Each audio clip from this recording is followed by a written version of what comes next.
صل على سيدنا محمد طب القلوب ودوائها وعافية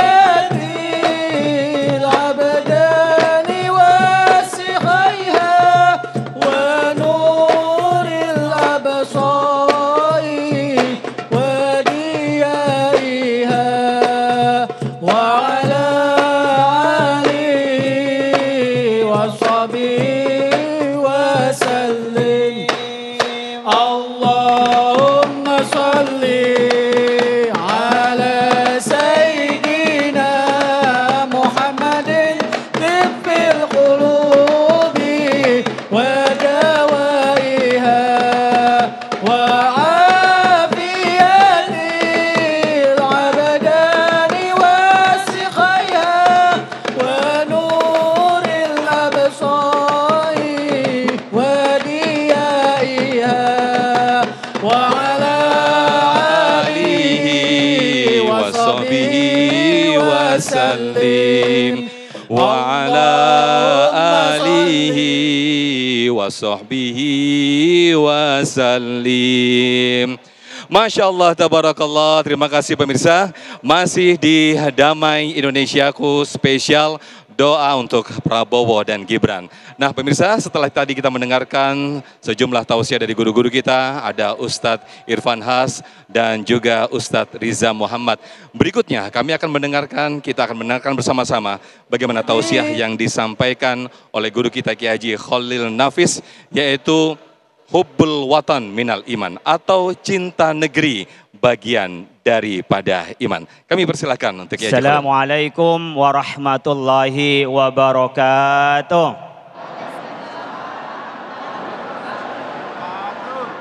Alhamdulillahilladzi arsala rasulahu bil huda wa dinil haqq liyudhhirahu ala dini kulli wa kafa billahi syahida.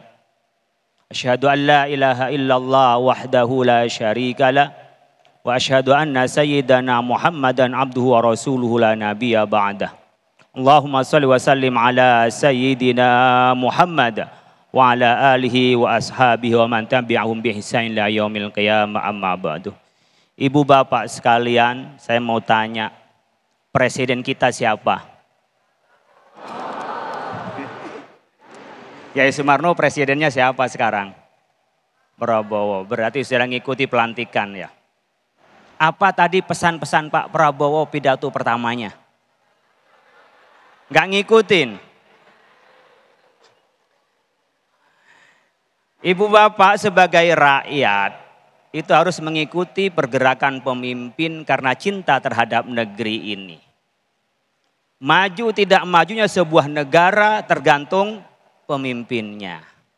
Pemimpinnya yang baik, memberikan keadilan, memberikan kesejahteraan, akan memberikan harapan dan memberikan kesejahteraan kepada rakyatnya.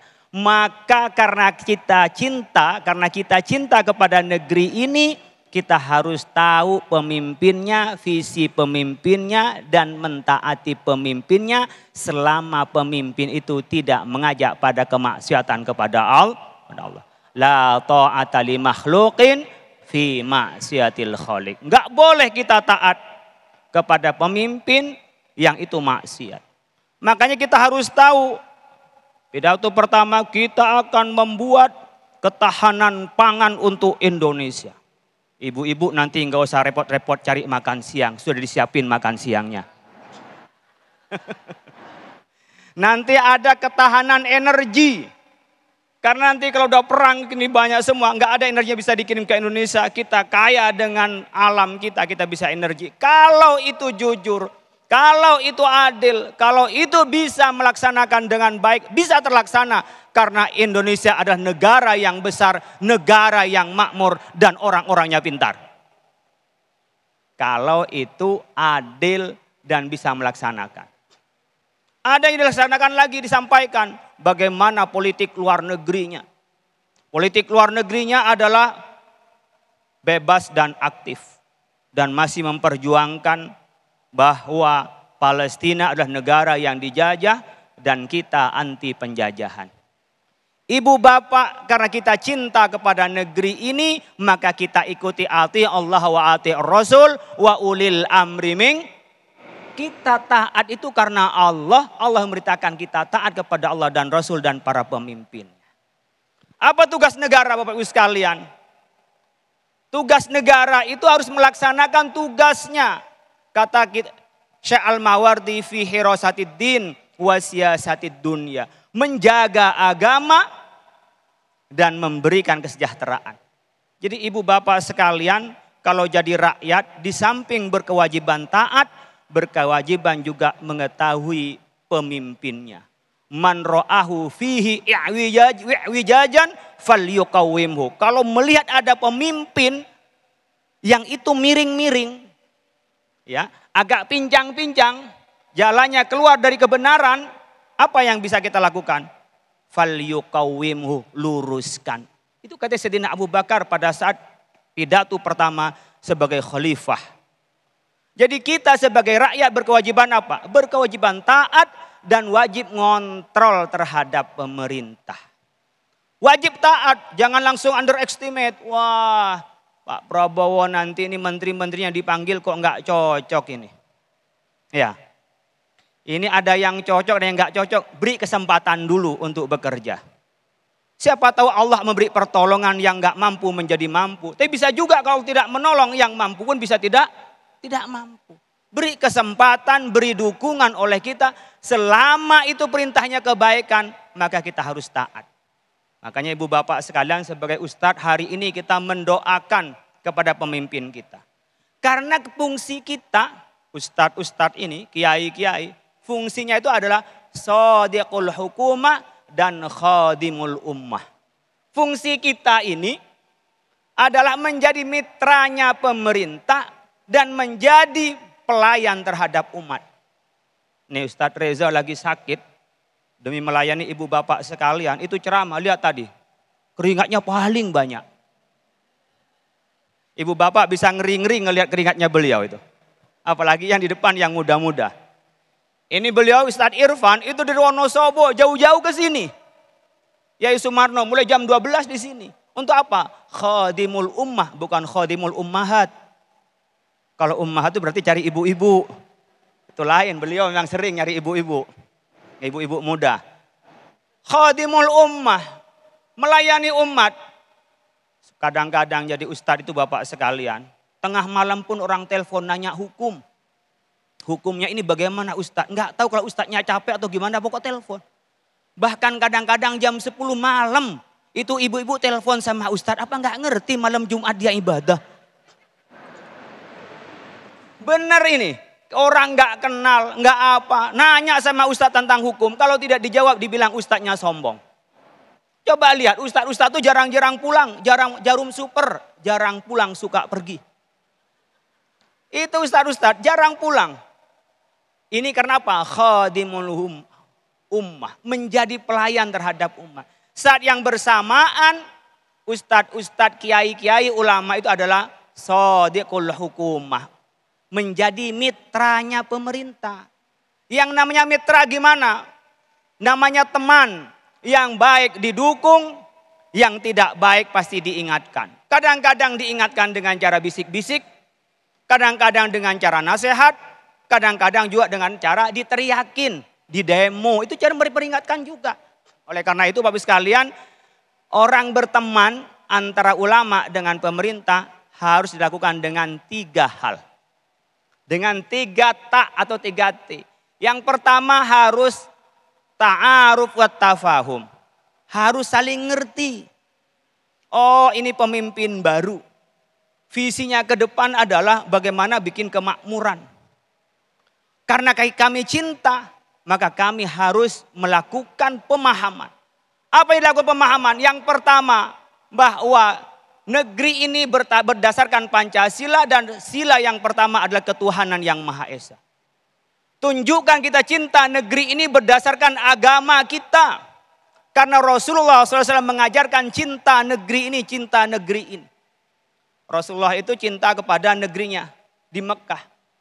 Ketika Nabi Muhammad SAW itu balik kembali setelah Fathu Makkah mengatakan innaki la habbul ardi ilayya laula anna qaumi akhrujuki ma sakantu ghairaki.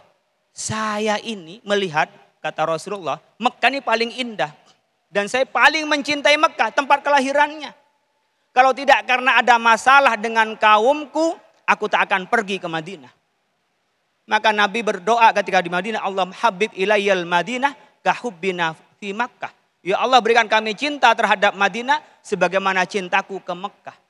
Cinta tanah air itu adalah diajarkan Rasulullah. Karena cinta, ibu bapak sekalian, yang paling tinggi tingkatan iman itu apa? Cinta. Ibu bapak itu mau, ibu-ibu mau bikinin teh buat bapaknya karena apa? Benar. Cinta apa uang? Cinta apa duit? Yang jujur. Ya, bapak-bapak, ada duit kita disayang, nggak ada uang? Ini kata bapak-bapak loh, bukan kata saya. Orang yang bisa merawat, orang yang bisa membangun itu karena cinta. Maka tingkatan iman yang paling tinggi adalah cinta. Orang cinta tuh nggak bisa dirasionalkan. Akalnya nggak usah pakai rasio-rasio orang cinta. Pokoknya emosi orang cinta. Makanya paling tinggi dari keimanan kita adalah cinta. Harus cinta antak ayyakuna Allah wa rasuluhu ahabbu ilaihi mimma siwahuma. Harus lebih cinta kepada Allah daripada yang lain. Ini dari cinta. Yang kedua, kita dari ta'aruf dan tafahum, kita harus apa? Harus ta'awun. Harus saling menolong di antara kita. Jadi pemerintah menolong terhadap umat beragama, terhadap pada masyarakat, kepada rakyat. Umat beragama pun itu adalah menolong terhadap pemerintah. Didukung program-programnya. Selama program itu tidak mengajak pada kemaksiatan. Kalau ngajak pada kemaksiatan, diingatkan. Makanya yang ketiga adalah at-tanasuh. Saling memberikan nasihat. Jadi kalau ulama mengkritik pemerintah itu bukan benci. Kalau ada ulama mengingatkan, jangan sampai dilarang anak-anak perempuan kita memakai jilbab meskipun acara paskibraka. Itu bukan benci pada pemerintah, karena sayang bahwa kesepakatan kita di Indonesia ketuhanan yang Maha Esa diantaranya adalah agama Islam, dan Islam mewajibkan orang pakai jilbab. Konstitusi kita juga menjaga itu. Maka kita ingatkan, bukan kita membenci. Itu adalah haknya kita kepada pemerintah. Saat yang sahabat bersamaan, pemerintah harus memberikan jaminan kepada kita. Seperti apa? Pemerintah, pemimpin itu bagaikan khalifah. Wakil Allah di muka bumi. Apa? Alladzi at'amahum min ju' wa amanahum min khauf. Harus mengimplementasikan rahmat Allah, nikmat Allah. Apa rahmat nikmat Allah? Ketika kita mampu memberikan kesejahteraan. Lapar, ibu bapak ini tenang di sini karena sudah makan semua. Kayaknya sudah pakai berkat semua ini. Udah ada bungkusan semua. At'amahum min ju', coba lapar, pasti gelisah. Yang kedua, wa amanahum min khauf, beri keamanan. Jangan sampai berantem, sampai ada kerusuhan, jangan sampai diserang oleh yang lain. Oleh karena itu, kalau kita bisa tiga-tiganya di jalan, pemerintah menjamin kesejahteraan dan keamanan, kemudian umatnya adalah taat pada pemerintah, ulamanya saling paham dengan pemerintah, saling menolong dengan pemerintah, pemerintah juga menolong pada kita rakyatnya, dan saling beri nasihat, insya Allah kita akan mencapai baldatun thayyibatun wa rabbun ghafur. Menjadi gemah ripaloh, menjadi negara yang sejahtera dengan landasan apa? Cinta pada negeri karena Allah Subhanahu wa ta'ala. Baik, terima kasih Kiai Haji Khalil Nafis yang telah menyampaikan tausiah yang sangat luar biasa sekali. Hubbul watan minal iman, atau mencintai negeri ini bagian daripada iman. Nah, salah satu bentuk atau wujud bagaimana kita hubbul watan atau mencintai negeri ini, yaitu salah satunya dengan menjaga persatuan dan kesatuan atau ukhuwatul wataniyah. Selengkapnya akan disampaikan nanti oleh guru kita Kiai Haji Sumarno Syafi'i. Tetaplah bersama kami di Damai Indonesiaku.